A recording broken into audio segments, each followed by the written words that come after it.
All right, guys, it's Audrey and Vera, and you're listening to the Permission to Hustle podcast. And today we're going to talk a little bit about how to put your best foot forward online. We've been doing this for quite some time. Audrey just mentioned right before we started recording that it's been more than a decade. It's been a baker's dozen, right? Yeah. I don't even know. It's been a very long time since we started. We're gray now. It's been a long time.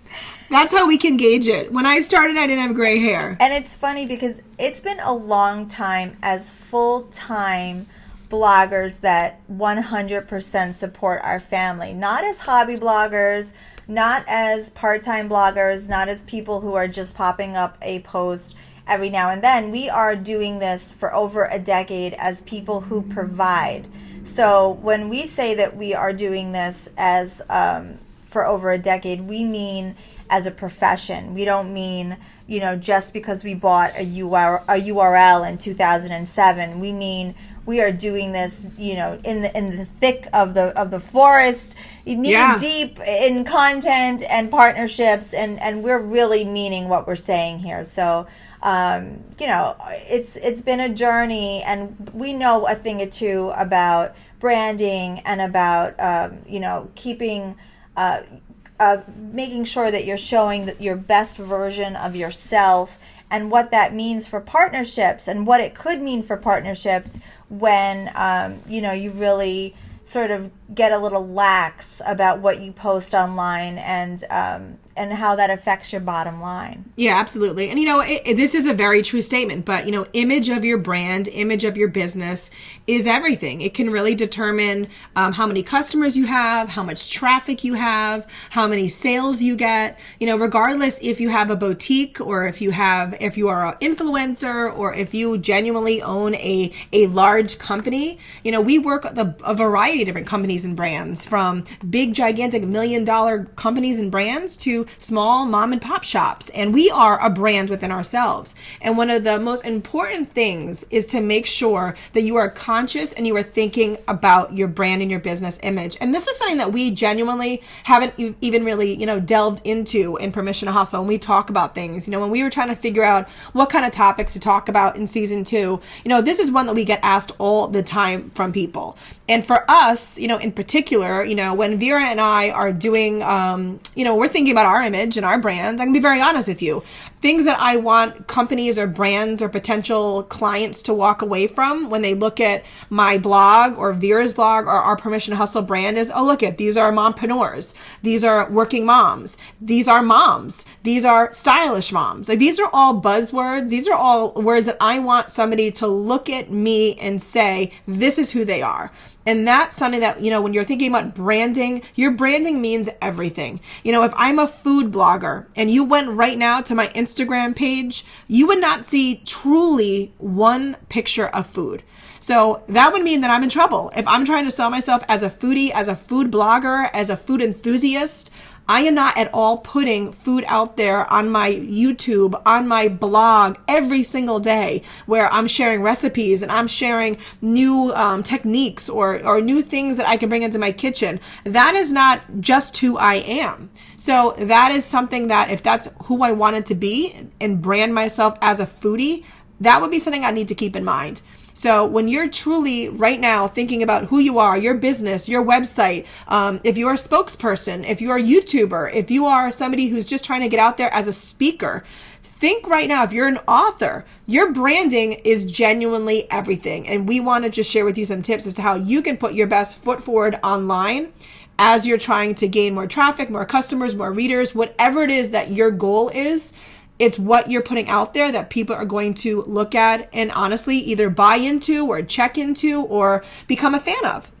And in 2019 and beyond, I don't think that there's an excuse anymore for not having a beautifully sort of like curated or like feeling towards your homepage. I feel like if someone's coming to your homepage, if it's looking like a blog spot, or if it still has that like 1998 vibe, at this point, there's really no excuse. It's not about money anymore. It really isn't, because all my themes come from ThemeForest. Like, I haven't paid a designer to create my blog design in 7, 8, 9 years, and my themes are $40.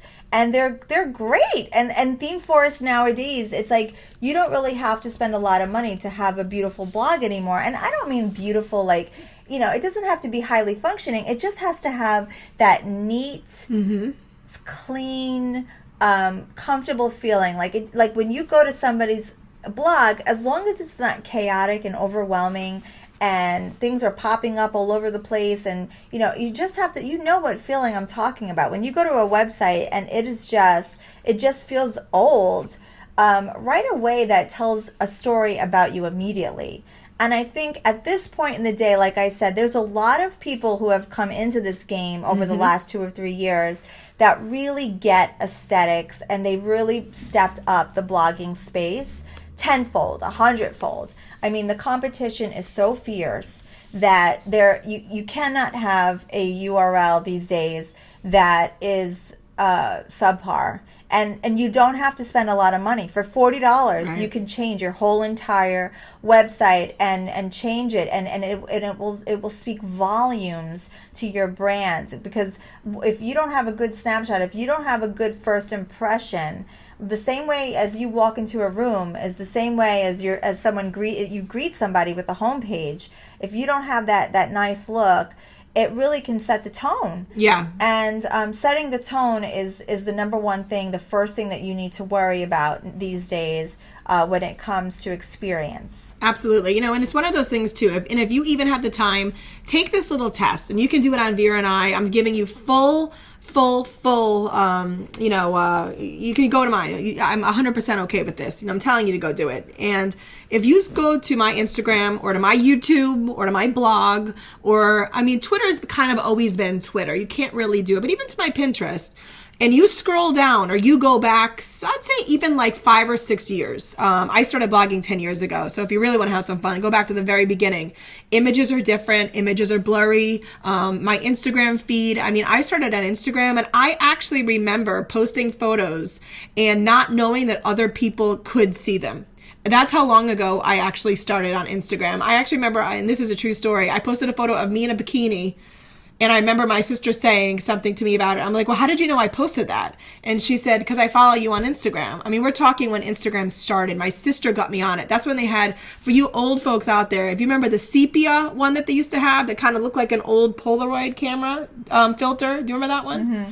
And, so long story short, you go back and you can kind of just get a gauge of that's how it was back then. So when you fast forward, and it wasn't that we were putting up bad content. We didn't know any better. We didn't know that you could filter an Instagram photo. We didn't know that people were using their best $5,000 Canon cameras, downloading it on their desktops, and then using those as Instagram photos or Pinterest photos. We didn't know that. It just wasn't like that. You'd film YouTube videos and they were very grainy. Like, lighting wasn't like a huge thing back then. Just go back and look at all your favorite bloggers who've been knocking it out of the park for maybe 10 or 12 years. When they started it, the game was different. And now the game has been leveled up and up. So you really do, when you're putting out business photos, if you are someone that sells products, you want to have professional, gorgeous, stylized photos of your products. You don't want your product just thrown on your carpet floor with maybe some dust around it. That's not going to hit it anymore. You really do have to level up. You got to make your game where it's someone wants to buy your product. Somebody wants to buy into what you're selling. Somebody wants to go to your blog every day because your recipe photos or your fashion photos or your fitness photos or your family photos are gorgeous. So, and I'm not saying you have to be spending, like Vera said, millions of dollars. If you have an iPhone or an Android that's that has a camera, then you can take a good photo and you can make sure, and you can adjust lighting and all these different apps now that are free.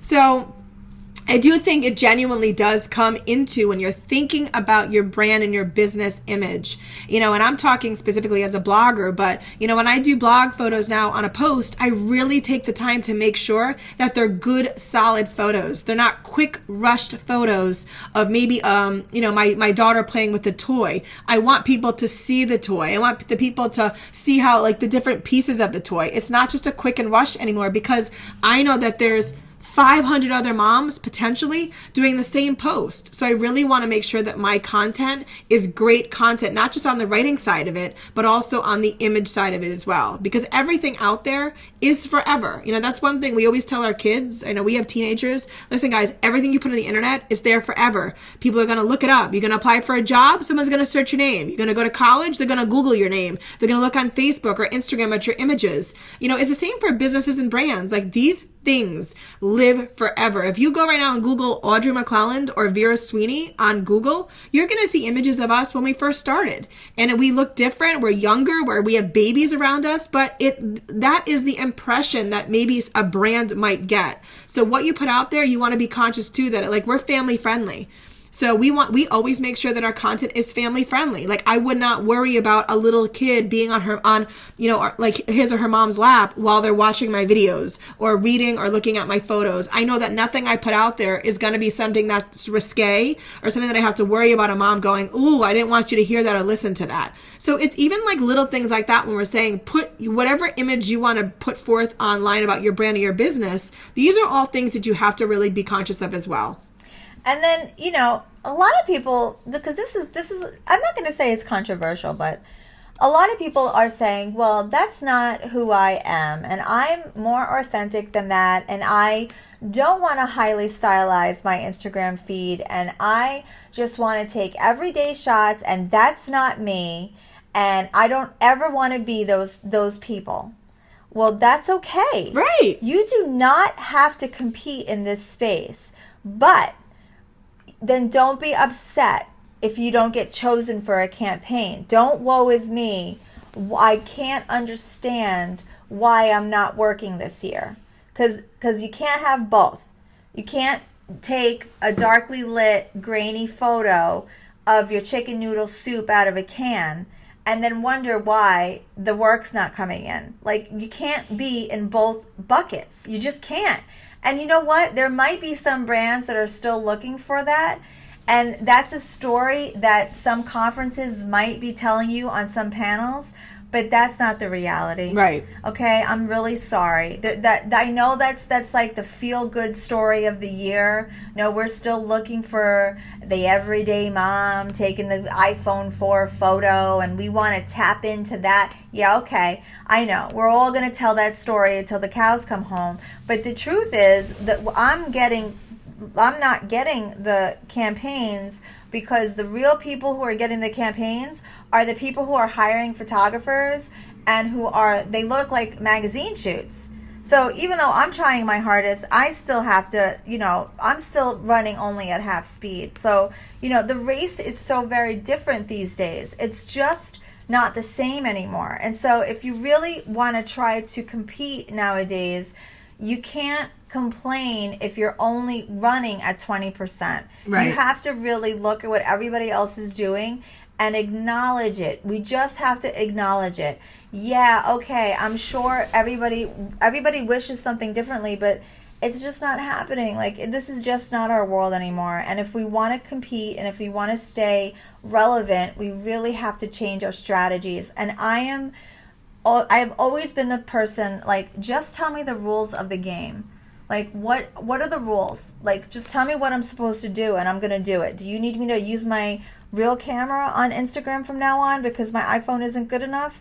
Okay, like, I'm going to try to do that from now on. Do you need me to learn a better photo editing app because what I was doing before is now like 5 years old? Okay, I'm going to try to do that. And that's sort of how you have to, in order to stay relevant, that's what we got to do these days. Yeah. Same thing with your blog. Like, even my current blog, I have a friend of mine that she posted in her stories that she paid to change a couple of things on her blog because she wanted to customize a couple of things. And I had her send me her designer, and I just have it in my back pocket. I'm not using it. I'm not ready to use it because, like I said, it's extra money.